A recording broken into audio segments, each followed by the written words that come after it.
حج 2026 کے 4 special packages Ilyaseen tours and travels 15 جنوری 2026 booking کی آخری تاریخ۔ السلام علیکم ناظرین، میں ہوں عاصم خان اور آپ دیکھ رہے ہیں BBN چینل۔ آئیے دیکھتے ہیں آج کی ٹاپ 10 نیوز۔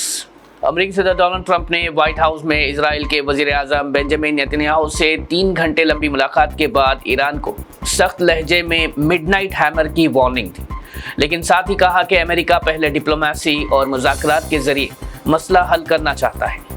ٹرمپ نے واضح کیا کہ اگر تہران اس دفعہ صحیح فیصلہ کرتا ہے تو بات چیت کا راستہ کھلا رہے گا، ورنہ نیگوشیشن ناکام ہونے پر مشکل نتائج کا سامنا بھی کرنا پڑ سکتا ہے۔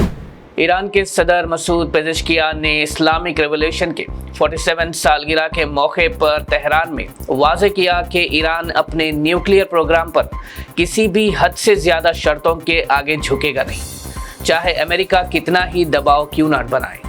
انہوں نے کہا کہ ایران ویریفیکیشن کے لیے تیار ہے، لیکن میزائل پروگرام اور علاقائی مسائل کو مذاکرات کا حصہ بنانا تہران کے لیے قابل قبول نہیں۔ انہوں نے مزید کہا کہ ملک اپنی خود مختاری اور سلامتی پر کوئی سمجھوتا نہیں کرے گا۔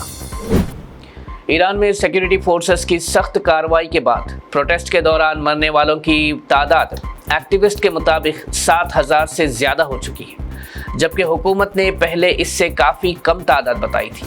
اس کے علاوہ ملک بھر میں انٹرنیٹ پابندیوں کے سبب اصل فگر اور زیادہ ہونے کا اندیشہ ہے، اور اس وجہ سے ملک کے اندر بے چینی برقرار ہے اور بین الاقوامی سطح پر تہران کو شدید تنقید کا سامنا بھی کرنا پڑ رہا ہے۔ بنگلہ دیش میں آج اہم عام انتخابات ہو رہے ہیں، جہاں سخت سیکیورٹی کے درمیان ووٹنگ جاری ہے۔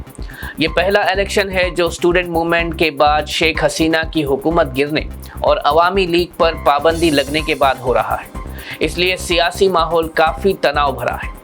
انتخابی عمل کو محفوظ بنانے کے لیے قریب 10 لاکھ سیکیورٹی پرسنل تعینات کیے گئے ہیں، جبکہ 12 کروڑ سے زیادہ رجسٹرڈ ووٹرز اپنا حق رائے دہی استعمال کر رہے ہیں۔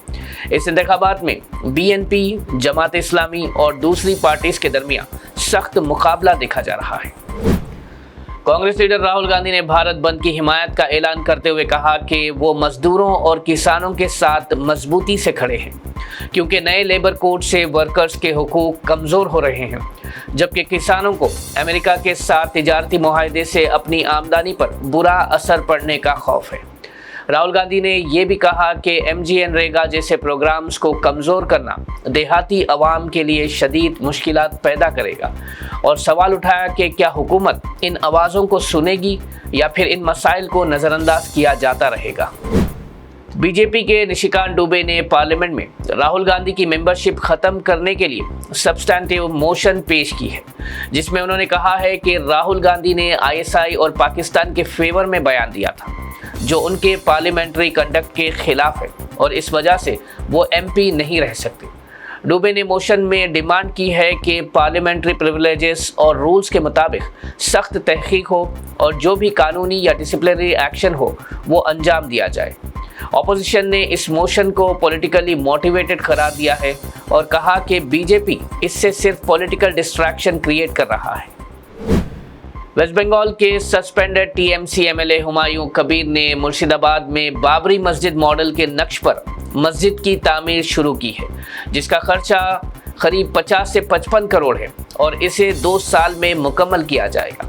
یہ مسجد 11 ایکڑ زمین پر بن رہی ہے، جو قریب 12,000 لوگوں کے لیے نماز کی جگہ مہیا کرے گی۔